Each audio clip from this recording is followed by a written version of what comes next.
Welcome to ચેતુસ kitchen. આજે આપણે flower બટેટા ટમેટાનું શાક બનાવશું. અહીંયા આપણે 100-150 ગ્રામ જેટલું ફ્લાવર સુધાર્યું, અહીં 2 બટેટા સુધાર્યા, 1 ટમેટું સુધાર્યું, અહીં થોડાક ધાણા ભાજી સુધારેલા લીધા છે, અહીં નિમક લીધું છે, મસાલામાંથી બધા મસાલાની જરૂર પડશે એ આપણે લઈશું. અહીંયા તેલ લીધું છે. તો હવે આપણે શાકનો વઘાર કરશું.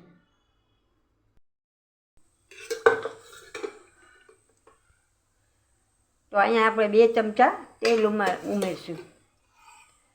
આજે શાક ઓછું છે એટલે તેલ ઓછું છે. હવે આપણે વઘાર કરશું. અડધી ચમચી આપણે જીરું લીધું છે, અડધી ચમચી રાઈ લીધી છે, અડધી ચમચી હિંગ નાખશું આપણે.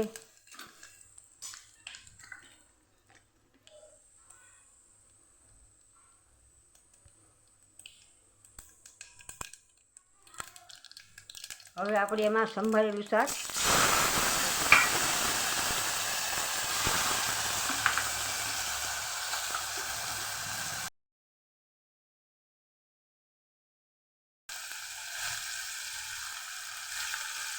એક ચમચી ચટણી, 1 ચમચી ધાણા જીરું, અડધી ચમચી હળદર, અહીંયા આપણે ટમેટું સુધાર્યું નાખી દઈશું,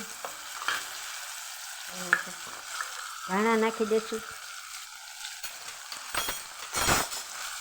હવે આપણે હલાવી લઈશું.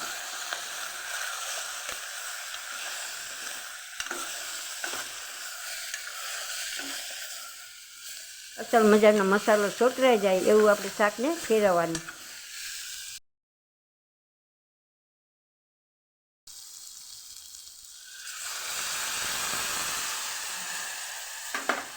અડધી વાટકી આપણે પાણી ઉમેર્યું છે.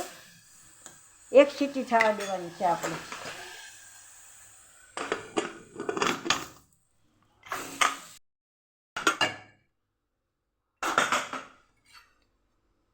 તો તૈયાર છે અહીંયા આપણું ફુલાવર બટાટા ટમેટાનું શાક. આપણે જો 1 જ સીટી વગાડી દીધું અસલ મજાનું એકદમ ચડી ગયું છે. તો હવે આપણે સર્વ કરી લઉં. તો તૈયાર થઈ ગયું છે આપણું શાક. આપણે હવે ધાણાથી ગાર્નિશ કરી લઈશું.